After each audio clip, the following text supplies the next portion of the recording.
mahilig sa gera, mahilig sa mga armas na nakamamatay, nagagalit ang Diyos. Amen? Amen? Di ba? Hindi nga tayo tinuturuan magdala ng armas. Ating mga pastor pumunta na sa pugad ng mga Abu Sayyaf kasama mga 12 prayer warriors, ating beloved noble evangelist Willie Estrada Almeida, pero walang dalang baril. Ang dala ang kapangyarihan ng ating pinakamamahal na Panginoon. Palapakan po natin ang ating mahal na Panginoon. Everybody say praise the Lord. Oh, tingnan mo, si Commander Robot wala na. Oh, umaasa yun sa baril. Kaya sabi ng Biblia, pag umaasa ka sa baril, umaasa ka sa armas, sa baril ka rin mamamatay.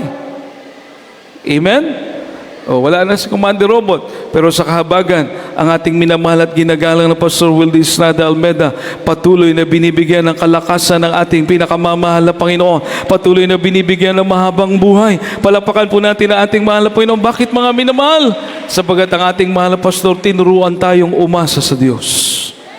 Palapakan po natin ang ating pinakamamahal na Panginoon. Psalm 11, verse 5 to 7, mga minamahal. Psalm 11, verse 5 to 11. Verse 5 to 7, sorry. From the book of Psalm, chapter 11, verses 5 to 7. The Lord trieth the righteous, but the wicked and him that loveth violence his soul hateth.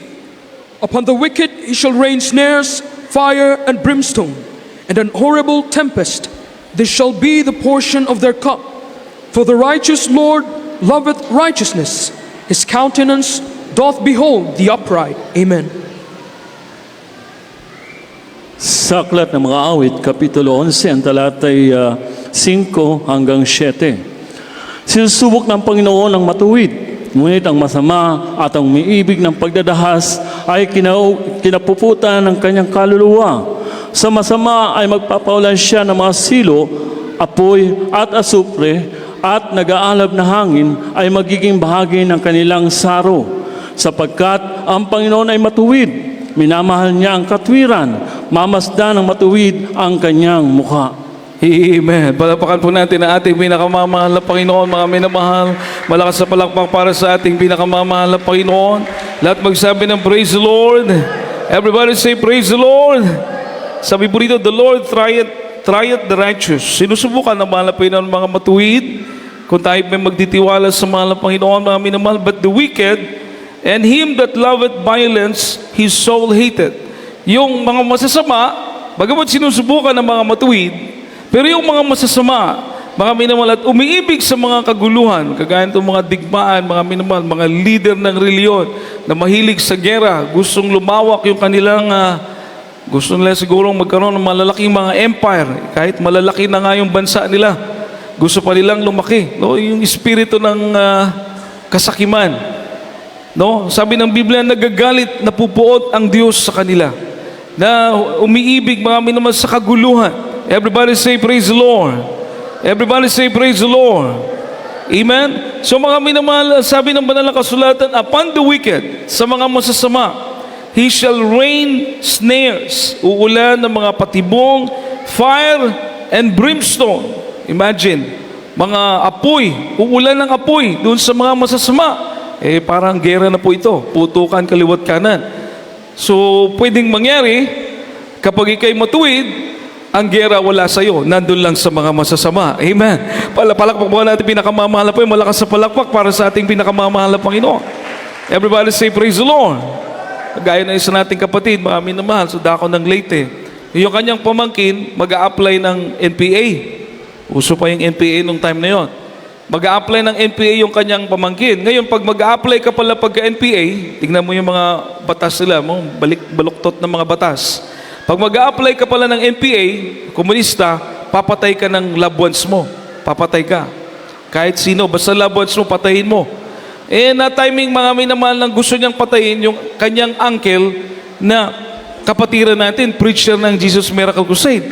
Yun ang papatay niya. Alam niyo, minamahal, nung papunta na sila sa bahay ng kanyang uncle, nung kanyang barilin yung kanyang uncle, pagkatapos siyang barilin, may narinig silang agay. Yung pala mga minamahal, bumaliktad yung putok ng bala, yung daliri ng pamangkin, yun ang naputol mga minamahal. Yung uncle niya, ipinag-pray pa yung kanyang pamangkin. Palapakan po natin ang ating pinakamamahal na Panginoon. Kingdom mo. Paano mag-iingat ang Diyos? Amen? Ibig sabihin, sila ang magtatangka ng masama sa atin, sila ang mapapahamak. Palakpakan po natin ang ating kayang gawin po yun ng Diyos. Ang sabi ng verse 7, for the righteous, no? Sa 6, upon the wicked he shall rain snares, fire, brimstone, and horrible tempest. So mga magliliparan to ng mga apoy. This shall be the portion of their cup. Ito ang kanilang bahagi. Pero sa mga matuwid, for the righteous Lord loveth righteousness. The righteous Lord loveth righteousness. Ang matuwid na Diyos, umiibig sa katuwiran. At sa mga matuwid, makikita nila ang mukha ng ating pinakamamahal na Panginoon. Amen. Palapakan po natin ang ating mahal na Panginoon. Makikita nila ang katwiran ng Diyos. Makikita natin ang pag-iingat ng mahal na Panginoon. Makikita natin ang proteksyon ng mahal na Panginoon. Kaya mga minamahal, totoo po, napakapalad natin. Palapakan po natin ang ating mahal na Panginoon dito sa Jesus Miracle Crusade. Everybody say, praise the Lord. Everybody say, praise the Lord. Walang imposible sa mahal na Panginoon. No? Ating mahal na pastor, nasa Talipaw sila, mga 12 prayer warriors. May mga gustong dumukot sa kanila ng mga Abu Sayyaf. Nagtataka po yung Abu Sayyaf, kabisado nila yung terrain, kabisado nila yung lugar. Pero mga minamahal, naliligaw sila. Biglang umuulan ng malakas. Naliligaw sila. Bakit mga minamahal? Dahil may nag-iingat sa tunay na man of God. May nag-iingat sa mga totoong lingkod ng mahal na Panginoon. Palapakan po natin ang ating mahal na Panginoon. 3 months. 3 months sa ating mahal na pastor, 12 prayer warriors doon sa Talipaw. Ang church walang ginagawa kundi mag-pray. Baka prayer, mga kapatiran, mga prayer warriors. Baka prayer sa itong mahal na pastor. Imagine, 3 months mga minamahal. Ilang beses silang pinagtangkaan. Iba pa yung nakakainom ng tubig doon sa kuweba na tubig na nakamamatay. Iba pa yun. Ilang beses silang pinagtangkaan. Pero kapuri-puri ang ating pinakamamahal na Panginoon. Totoo ang Diyos na ating pinaglilingkuran. Buhay ang Diyos ng ating mahal na pastor. Walang iba kundi ang ating pinakamamahal na Panginoong Jesucristo. Palapakan po natin ang ating pinakamamahal na Panginoon. Kaya sa ating panahon ngayon, maging masigasig sa paglilingkod sa Diyos. Everybody say, praise the Lord. Sabi ng mahal na Panginoon, sinasabi ko to sa inyo para magkaroon kayo ng kapayapaan. Sa mundo, may mga kaguluhan, may mga kapighatian. Pero sabi ng Biblia, magsaya daw po tayo.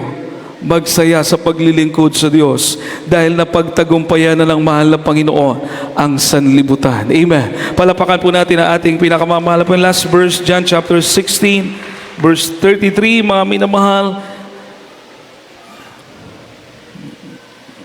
John 16, verse 33. From the book of John, chapter 16, verse 33.